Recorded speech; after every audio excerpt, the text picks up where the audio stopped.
Welcome to the Slop Farm. Enjoy the video. In this video, I will explain how to fix a broken zipper on your jacket. First, identify the specific problem with your zipper. Many common issues like a loose slider or misaligned teeth can be fixed with simple tools.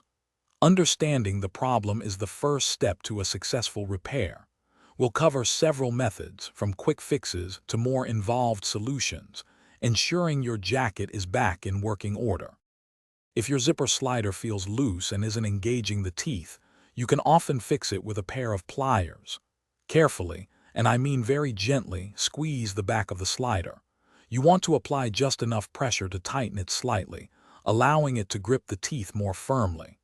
Test the zipper's movement after each tiny adjustment to avoid over-tightening, which could make it stick. This simple trick can often restore full functionality. Sometimes, zipper teeth become misaligned, causing the slider to snag or separate. To fix this, first, ensure the slider is at the bottom. Gently try to pull any visibly misaligned teeth back into their proper position. Then, take a graphite pencil or a bit of wax and rub it along the zipper teeth.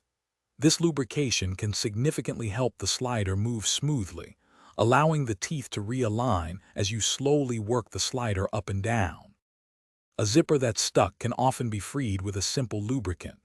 Rub a graphite pencil, a bar of soap, or even some lip balm along the teeth where it's stuck. For minor tooth damage like a small fray, carefully trim any loose threads that might be catching. If issues persist, such as a slider coming off or missing stops, a zipper repair kit, available for around $10 to $15, offers replacement parts and comprehensive solutions. Thanks for watching.